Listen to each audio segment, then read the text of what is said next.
สบายดีมื้อนี้ประคำรีวิวจะพามาหาส้มเป็น Isuzu D-Max สายเดิมศูนย์ลาวคันนี้ถ่ายปี2020น้ำใส2021เด้อออปชั่นจะมีตา LED เนาะมีกล่องมีจอให้เป็นเกียร์กับผู้6สปีดเนาะและมีโฟวินให้น้ำพร้อมอีกเป็นอะไรเด้อครับไปรับส้มกันเลย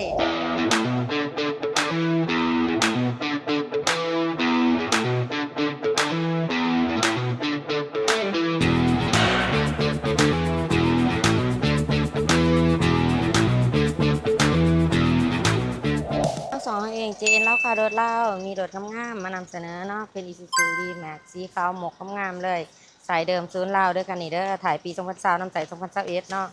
สีสันงามติดขาวหมกอีกเนาะแม็กก็เป็นแม็กลายกามปูเนาะจบๆงามเลยติดขอบหูขอบตากันเล็บกันสาดให้ครบเลยมียางสกัวกระดิกกระแจให้ครบเด้อราคาคันนี้แม่น1,290,000 บาทเนาะมามาลมกันได้ใจสดใจผ่อนเป็นเดือนเป็นปีได้หรือทานต้องการเอารถมาแลกมาเปลี่ยนมาเทิร์นกันก็ได้เนาะย้ำว่าต้องโทรก่อนทุกครั้งเด้อ9733โต679หรือติดต่อมา2ทางแฟนเพจของเฮา JN แล้วค่ะโดนล่าเฮาจะมีโปรโมชั่นสุดพิเศษให้เนาะสำหรับลูกค้าที่มาทางออนไลน์2ของเฮาเด้อย่ามาเบิ่งทางในนำกันเลยทางในงามๆเนาะสะอาดสะอาดแง่งห่อบ่อนังให้เบิดเด้อด้านหลังก็เส้นเดียวกันเนาะกว้างเด้อนางหลายๆคนเนาะห่อบ่อนังให้คือกันแพร่ด้านสะอาดสะอาดพวงมาลัยเป็นพวงมาลัยมัลติฟังก์ชันเนาะ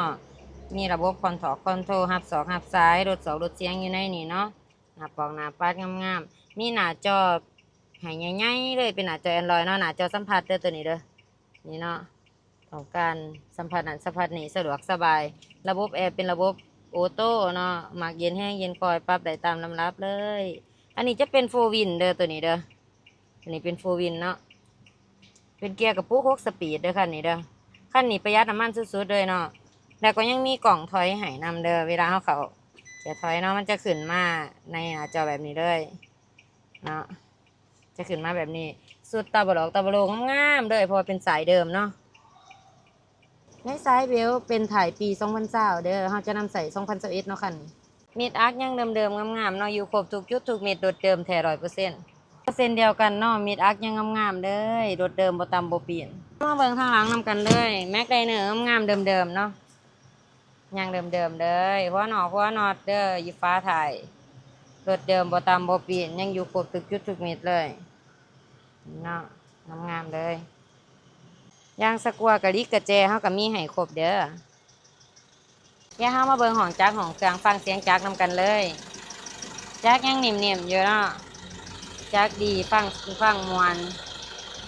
สองล่างแน่นๆเด้อหัวน็อตเนาะอยู่ครบทุกจุดทุกเม็ดเลย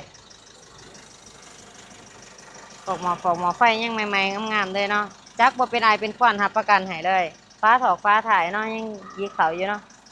เดิมๆแท้ฟ้ากระโปรงเดิมรับประกันให้โดดได้ไปบ่ผิดหวังคันนี้